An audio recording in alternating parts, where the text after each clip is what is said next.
कोमल इश्की को लेकर राजवीर के रूम की तरफ गई और कमरे के बाहर ही रुकते हुए बोली, बेटा तुम अंदर चले जाओ। ये सुन इश्की ने बेचारी सी शक्ल बनाते हुए पूछा, आंटी एक तो आप मुझे डेविल के हवाले कर रही हैं, ऊपर से मेरे साथ अंदर भी नहीं चल रही। कोमल इश्की के गाल पर हाथ रखकर बोली, ऐसी बात नहीं बेटा, मैं तुम्हें अकेला नहीं छोड़ रही, बल्कि बात ये है कि राजवीर के रूम में घर वालों का जाना मना है। ये सुनते ही इश्की ने घबराते हुए कहा, तब तो मैं भी अंदर नहीं जाऊंगी, क्या पता तो मुझे देखकर भी गुस्सा हो जाए। तभी कोमल जी उसे समझाते हुए बोली, ऐसा कुछ नहीं होगा बेटा, राजवीर तुम्हें कुछ नहीं कहेगा, तुम अंदर जाओ। इश्की ने आगे कुछ नहीं कहा और थोड़ी देर तक कुछ सोचते रहने के बाद रूम का दरवाज़ा खोलकर अंदर देखने लगी। फिर उसने कोमल से कहा, ये कितना बड़ा रूम है, ऐसा लग रहा है अंदर एक अलग ही दुनिया बसी है। इश्की की बात सुनकर कोमल जी मुस्कुरा दी और फिर उसे अंदर जाने को कहने लगी। इस बार इश्की भी हिम्मत करके रूम के अंदर चली ही गई। इश्की ने अंदर जाकर इधर उधर देखा लेकिन उसे राजवीर कहीं नहीं दिखा। फिर उसने चैन की सांस ली और वो मिशा को कॉल करने लगी। मिशा ने तुरंत ही कॉल उठा ली और घबराते हुए पूछा, क्या हुआ इश्की? तो इश्की ने सामने से जवाब दिया, कुछ नहीं, अब तक तो मुझे वो डेविल कहीं नहीं दिखा। मिशा जल्दी से ही उसे समझाते हुए बोली, चिल कर यार, तुमने थोड़ी ना कुछ किया है, जो किया है भाई ने किया है, और वैसे भी तेरी कहीं कोई गलती नहीं है, इसलिए तुझे उनसे डरने की कोई भी ज़रूरत नहीं है। इस पर इश्की ने जल्दी से टोंट मारते हुए कहा, अच्छा जी, तुम तो मुझे ऐसे ज्ञान दे रही हो जैसे खुद इस डेविल से नहीं डरती। तो मिशा हकलाते हुए बोली, और मैं डरती हूँ क्योंकि मैं हर दूसरे दिन कोई ना कोई कांड करती रहती हूँ, पर तूने तो कुछ भी नहीं किया ना, सो चिल। इश्की ने अपनी दबी हुई आवाज़ में कहा, चिल की बच्ची, तेरी वजह से फंसी हूँ मैं यहाँ, ना मैं तेरे कहने पर तेरे घर आती और ना ही ये सब होता। एक बार बस ये रात गुजर जाने दे, कल सुबह होते ही मैं अपने हाथों से मारूंगी तुझे। इश्की की बात सुनकर मिशा बोली, अच्छा अच्छा ठीक है, लेकिन अगर तुझे इतना ही डर लग रहा है भाई से तो उनके आने से पहले ही चेंज करके सो जा। इश्की रुआसी आवाज़ में बोली, जहाँ जान का खतरा होता है वहाँ नींद नहीं आती। तो मिशा ने चिढ़ाते हुए कहा, अरे पागल लड़की, नाटक तो कर सकती है ना, वही कर ले, चादर ओढ़ के सो जा, और अब मुझे भी सोने दे, आज के लिए इतना ड्रामा काफ़ी है। ये बोलकर मिशा ने फ़ोन काट दिया। तो इश्की चिढ़ते हुए बोली, मिशा के बच्चे, हिम्मत कैसे हुई मेरा फ़ोन काटने की, सुबह होने दे, उसके बाद बताती हूँ मैं तुझे। ये बोलकर फ़ोन बेड पर पटकते हुए इश्की रूम में बाथरूम ढूंढकर चेंज करने चली गई। वहीं स्टडी रूम में राजवीर अपने स्टडी रूम में कुछ काम कर रहा था। तभी उसे समर का कॉल आया। राजवीर ने कॉल पिक करी ही थी कि सामने से समर बोला, सर संजना अपने बॉयफ्रेंड रवि के पास गई है, मुझे लगता है वो आपको ब्लैकमेल करने की कोशिश कर सकती है उस रात के लिए। ये सुनकर राजवीर के चेहरे पर अचानक से डेविल स्माइल आ गई और वो बोला, करने दो, वो अभी भी राजवीर सिंघानिया को कम समझने की गलती कर रही है। तो समर ने पूछा, तो सर आगे क्या करना है? राजवीर ने सीरियस टोन में जवाब देते हुए कहा, सबसे पहले केशव दीवान सभी प्रूफ को क्राइम डिपार्टमेंट को दे दो एंड मेक श्योर कि सज़ा लंबी हो। इस पर समर ने फिर पूछा, और संजना का क्या करना है? पहले वो जो करना चाहती है उसे करने दो, उसके बाद फोटो लीक कर देना, उसे भी तो पता चलना चाहिए कि वो उस रात असल में थी किस। इतना बोलकर राजवीर ने हंसते हुए फ़ोन कर। कुछ ही देर में राजवीर सभी काम करके अपने रूम में आ गया और वहाँ आते ही उसकी नज़र बेड पर गई, जहाँ इस वक्त इश्की खुद को सिर से लेकर पैर तक कंबल से कवर करके सो रही थी। देख राजवीर स्माइल करने लगा और फिर वार्डरोब से कपड़े लेकर चेंज करने चला गया।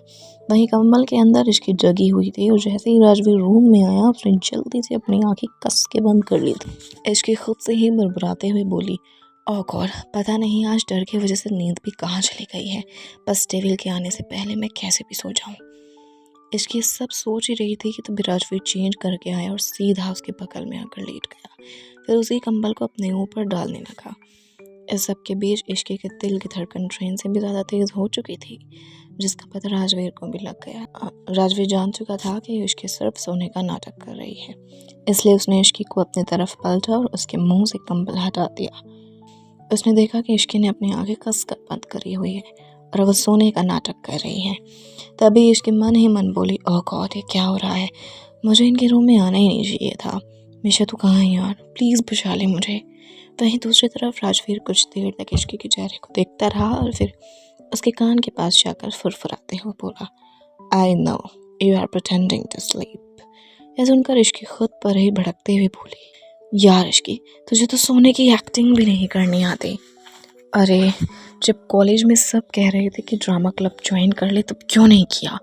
कुछ सीख जाती तो कम से कम सोने की एक्टिंग तो कर लेती। वहीं राजवीर ने जब ध्यान से उसकी तरफ देखा, इश्की अभी भी आंखें नहीं खोल रही थी, तो वह आगे कुछ नहीं बोला और इश्की को अपने पास खींचकर उसके सिर को सहलाने लगा। राजवीर से बचने के लिए इश्की सोने का नाटक कर रही थी और राजवीर ये समझ चुका था। उसने इश्की से बात करने की कोशिश की, लेकिन इश्की ने आंखें नहीं खोली। तो ये देखकर राजवीर ने भी अपनी आंखें बंद कर ली और इश्की का सिर सहलाने लगा। राजवीर की इस हरकत पर इश्की तुरंत अपनी आंखें खोलकर राजवीर को गौर से देखने लगी। राजवीर ने इस वक्त अपनी आंखें बंद कर रखी थी और इश्की ने पहली बार उसे इतनी करीब से देखा था। राजवीर को इतने करीब से देखते हुए इश्की का दिल और भी तेज से धड़कने लगा और वह मन ही मन बोली, ये डेविल तो है, लेकिन हैंडसम डेविल है। ये कहते ही उसे अपने कानों में राजवीर की आवाज़ सुनाई दी, मुझे देखना बंद करो, क्योंकि मुझे देखने के लिए अब सारी उम्र पड़ी है, अभी के लिए सो जाओ। राजवीर की बात सुनते ही इश्की ने घबरा कर जल्दी से अपनी आंखें कसकर बंद कर दी और राजवीर ऐसे ही उसे अपनी बाहों में लेकर सो गया। फिर कुछ देर बाद इश्की भी गहरी नींद में सो गई। सुबह का वक्त राजवीर की नींद खुली ही थी कि उसकी नज़र इश्की के मासूम चेहरे पर पड़ी। इश्की सोते वक्त बहुत मासूम और प्यारी लग रही थी। राजवीर कुछ देर तक एकटक इश्की को देखता रहा। आज उसकी ज़िंदगी की सबसे सुंदर सुबह थी, क्योंकि जिससे वो प्यार करता था वो उसकी बाहों में आराम से सो रही थी। इससे ज़्यादा सुकून भरा पल राजवीर के लिए क्या हो सकता था। राजवीर ने कुछ देर इश्की को निहारा और फिर उसे धीरे से साइड में लेटाकर फ्रेश होने चला गया, लेकिन इश्की अभी भी आराम से ऐसे सो रही थी जैसे कुछ हुआ ही। थोड़ी देर बाद राजवीर फ्रेश होकर आया और उसने देखा कि इश्की अभी भी आराम से सो रही है, लेकिन अब उसकी पोजीशन उल्टी सीधी हो गई थी। यह देख राजवीर मुस्कुरा दिया और उसके पास आकर फोरहेड पर किस करते हुए प्यार से बोला, गुड मॉर्निंग प्रिंसेस। ये सुनकर इश्की स्माइल करने लगी और दूसरी तरफ पलटकर सो गई। उसे यूं आराम से सोते देख राजवीर नीचे चला गया। राजवीर ने नीचे आकर देखा कि हॉल में दादी, अर्नब और कोमल बैठे हुए थे। कोमल ने जैसे ही राजवीर को देखा तो वो प्यार से बोली, बेटा तुम बैठो, मैं ब्रेकफास्ट लगा देती हूँ। राजवीर ने थोड़ा गुस्से में जवाब दिया, इसकी कोई ज़रूरत नहीं है मिसेस सिंघानिया। ये कहकर राजवीर बाहर की ओर जा ही रहा था कि तभी उसकी दादी लक्ष्मी देवी बोली, तुम आज कहाँ जा रहे हो राजवीर? राजवीर रुककर बिना पलटे ही बोला, ऑफिस।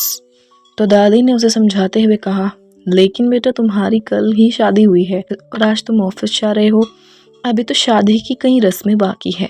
इस पर राजवीर ने पलटकर अपनी दादी की तरफ देखते हुए पूछा, कैसी रस्में? दादी ने उसे समझाते हुए कहा, बहुत सी रस्में होती हैं शादी के बाद, तो आज इश्की की मुंह दिखाई है।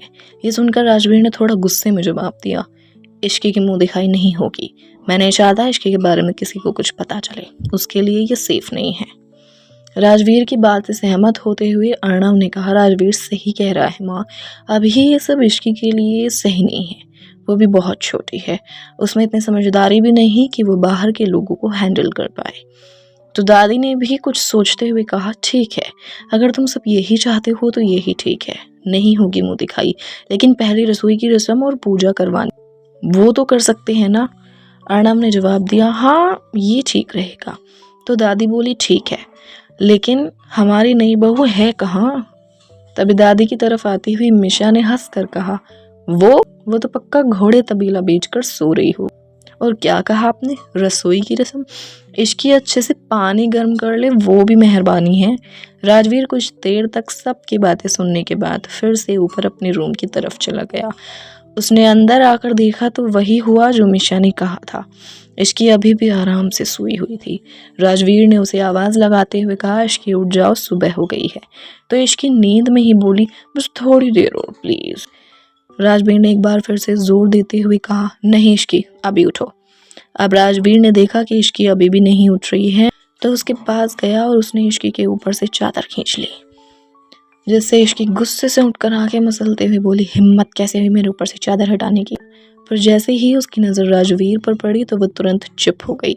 तभी राजवीर ने उसकी तरफ तिरछी नज़रों से देखते हुए पूछा, क्या कह रही थी तुम? इश्की धीरे से बोली, कुछ नहीं, सॉरी, वो मुझे पता नहीं था ये आप हो। राजवीर इश्की को ऐसे देखकर थोड़ा सा मुस्कुराया और उसके फोरहेड पर किस करते हुए बोला, जाओ रेडी हो जाओ, नीचे सब तुम्हारा वेट कर। इश्की को जैसे ही ये एहसास हुआ कि अभी अभी राजवीर ने उसे किस किया है तो उसे थोड़ा अजीब फील हुआ और वो जल्दी से बेड से उठकर रूम से बाहर जाने लगी। उसको बाहर जाता देख राजवीर ने कंफ्यूज होते हुए पूछा, अब तुम कहाँ जा रही हो? तो इश्की ने रुककर राजवीर की तरफ देखते हुए कहा, वो मिशा के रूम में फ्रेश होने जा रही हूँ, मेरे कपड़े वहीं हैं ना। राजवीर आगे कुछ कहता उसके पहले ही दरवाजे पर किसी ने नॉक किया, तो राजवीर ने उस ओर देखे बिना ही अंदर आने की परमिशन दे दी। तभी एक सर्वेंट हाथ में एक थाल पकड़े हुए अंदर आई और अंदर आते ही बोली, सर ये बड़ी मैम ने इश्की मैम के लिए भेजा है और कहा है कि वो आज यही पहनेंगी। यह सुन राजवीर ने एक नज़र उस थाल में रखे कपड़ों को देखा और फिर बोला, ठीक है इसे यहाँ रख दो। उसकी बात सुनकर वो सर्वेंट सामान रखकर वहाँ से चली गई। उसके जाते ही राजवीर ने इश्की से कहा, अब तो तुम्हारी प्रॉब्लम सॉल्व हो गई, अब जाओ और जल्दी से रेडी हो जाओ। इश्की ने राजवीर की बात सुनी और उस थाल में रखी हुई साड़ी की तरफ देखकर मन में बोली, प्रॉब्लम सॉल्व हुई है कि और बढ़ गई है, मुझे तो साड़ी पहनना ही नहीं आता, अब मैं क्या करूं, मिशा को बुला लूं। ये कहते हुए इश्की कुछ सोचने लगी और फिर खुद से ही बोले, नहीं नहीं, मिशा को बुलाया तो जितना मुझे आता है वो भी भूल जाऊंगी। ओह गॉड, कहाँ फंसा दिया आपने। आखिर राजवीर लोगों से क्यों छुपाना चाहता है शादी को? क्या राजवीर करेगा इश्की की साड़ी पहनने में मदद? कैसे निकलेगी इश्की इस जंजाल से? आगे जानने के लिए सुनते रहिए ऑडियो स्टोरीज और चैनल को सब्सक्राइब करना बिल्कुल मत भूलिएगा। मिलती हूँ आप लोगों से अगली वीडियो में, तब तक के लिए बाय बाय गाइस।